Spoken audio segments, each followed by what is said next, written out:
All right. Hi, ladies. It sounds like a lot of you have questions on my naked weekend potty training. Excuse my cleaning day outfit. Anywho, all right, I have 4 kids. My oldest is 9, 8, and I have twins that are 5. This has worked with every single kid. So basically what you need to do is decide on a weekend that you're going to be home the whole weekend. You cannot leave. Basically, my kids were between the ages of 12 months and 18 months when this happened. To decide that it's time to potty train, your child needs to be dry all night. So if they're still wetting at night, either it's one of 2 things. Either they're not ready to potty train or you're giving them too many liquids close enough to bedtime. So either try and stagger or back up on their liquids, milk or whatever before bed, back it up. If they can be dry all night, they're ready to go. My son was walking and potty trained at 12 months old. So you're going to need paper towels, some little treats. These are my favorite, M&Ms. Every single kid loves them.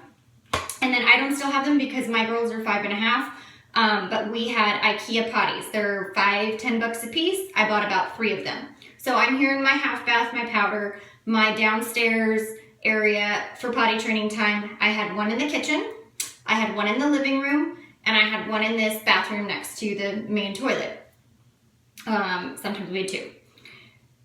Basically, I would set a timer for 15-minute intervals after they'd be undressed. So for this weekend, you have to be totally naked, bottom halves, totally off. So they're wandering around with nothing on. So they have the sensation. They're going to know they have to go. And believe it or not, they're pretty smart, and they'll catch on to this very quickly. If there's something to catch it, they don't care. So a pull-up is your worst nightmare. Undies are great after they understand how to control the sensation themselves. So stay away from underwear because it's another confusing thing that just they think is absorbing what's happening.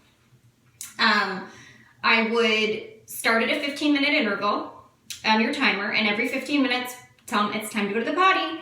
They can go to whatever potty they want. I wouldn't let them stay on the potty for longer than 5 minutes. If they do pee in the potty, they get an M&M. If they don't pee, you don't get an M&M for trying. Good job. Try again.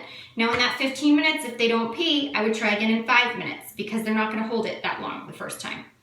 Once they've reached their 15-minute milestone, you can advance to 30 minutes and so on. So I did it in 15-minute increments till you're about an hour and a half is pretty much the longest that a little kid's going to hold it.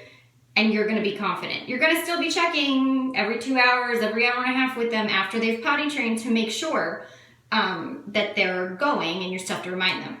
If you have a child that is sitting on the potty that wants to go, thinks they have to go, can't go, this is the oldest trick in the book. You simply turn the water faucet on. 2 seconds. They hear the noise. It prompts them to go every time. Works like a charm. I hope it works for you.